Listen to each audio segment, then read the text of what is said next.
Where we're going, we don't need roads. Back to the Future predicted we would all be traveling in flying cars by 2015. But to our disappointment, all we got in 2015 was a lame version of the hoverboard. There's been many attempts at flying cars, some practical, others never really took off. But in 2002, a Davis man gave new hope for the flying car. Flying cars. Just unbelievable. Your car could fly. Just like the Jetsons. For over a decade, news outlets around the world replayed this video of the Sky Car hovering off the ground in Davis. We've got all the components to put the vehicle together. Dr. Paul Moller is his name, and the news was infatuated with his Sky Car. Fascinating. Very cool. Yeah. For a time, it seemed like Back to the Future's prediction would come true. I'll need to go in here and turn on some lights for you. But then when 2015 came, nothing happened. What's been the holdup all these years so far?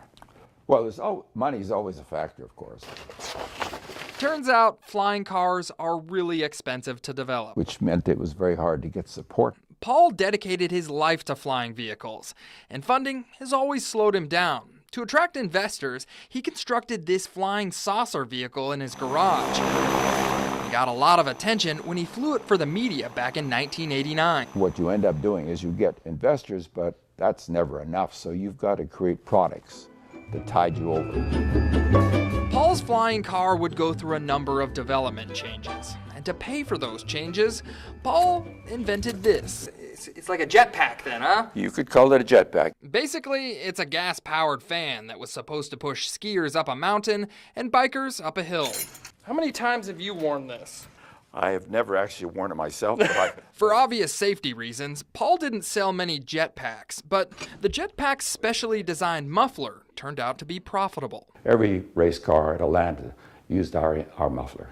Supertrap is what Paul called the muffler, and he made a bunch of money off it. Enough money to continue developing an engine for his flying car. Designed around the Wankel principle. The Wankel rotary engine. It's a lightweight, high-powered motor that could lift the Sky Car, but the engine's power also caught the attention of the U.S. government. So you were developing drones before drones were actually a thing? Yes, in the late 80s, we flew over the heads of the FBI, CIA, and NSA. Paul got a number of government contracts to develop the rotary engine. He even put the motor in a generator, a car, and even a scooter. Paul says he proved that the engine was both practical and reliable, but in the end, the government didn't want the rotary engine. So what's it doing in the back garage here? Well, it's really waiting for our engines to be in production. The government wouldn't help Paul, so he had to find private investors to mass produce the rotary engine for the flying car. Unfortunately, contract negotiations are taking longer than he thought. So in the meantime, Paul is working to solve a different problem. There's enough manure in the world to provide half the energy in the United States per year. Methane is bad for the environment. Paul says cows and people are creating a lot of it, and he wants to clean it up by putting the methane in his rotary engine. Toilet gas, cow farts. Everything like that. Cow manure and human waste have a lot of hydrogen sulfide. You cannot use that in an engine. It would void the warranty immediately. We don't have any problem with that in our engine. Paul has done extensive tests on the rotary engine using methane, and he hopes one day that someone will generate power with it.